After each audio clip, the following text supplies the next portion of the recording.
Balita sa showbiz, Ivana Alawi may tubig daw sa tiyan. Ano nga ba ang nangyari sa kanyang kalusugan? Halika kayo, panoorin natin at atin na rin ipaliwanag yan. Siguro kung hindi ako pumunta ng ospital, feeling ko wala na talaga ako.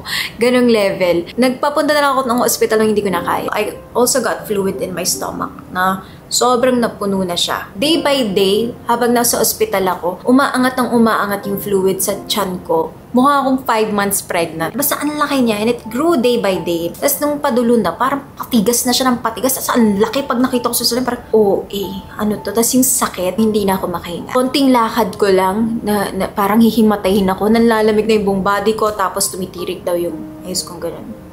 Ayan, classic example ito ng mga pasyente na nagkaroon ng tinatawag na ascites o fluid buildup sa abdomen.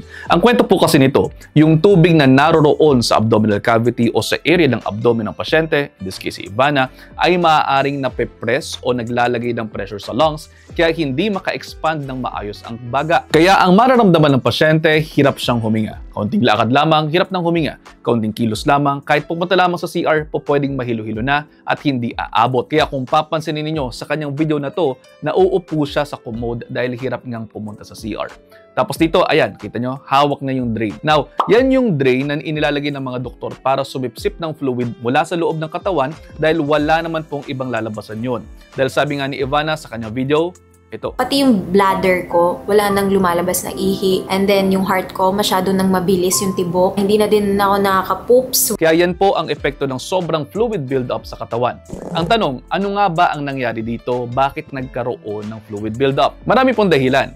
Pwedeng una dahil sa kidneys, dahil kung hindi po nagpo-function ng maayos ang bato, pwede pong nagre-retain talaga ng fluid dahil ang bato nga natin ay ang filtering organ ng katawan.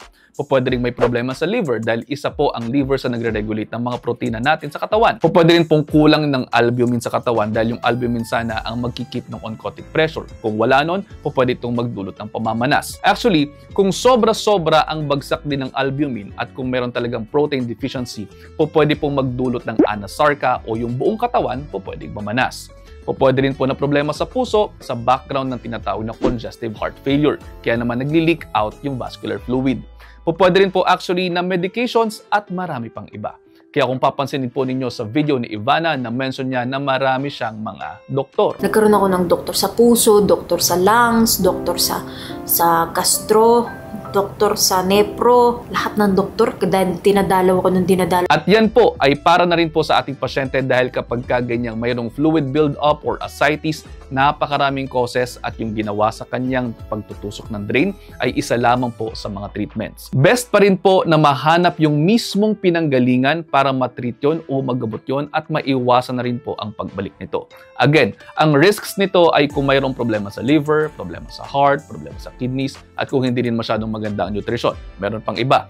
Kaya naman po kay Ivana, take care. I hope you feel better now at sana po ay hindi na ito maulit sa inyo. At sa inyo naman po mga nanonood, sana po ay mayroon kayong natutunan. Kung mayroon man, please follow for more at pakishare na rin po sa inyong mga kaibigan ng video na ito. Baka sakaling mas marami pa tayong matulungan.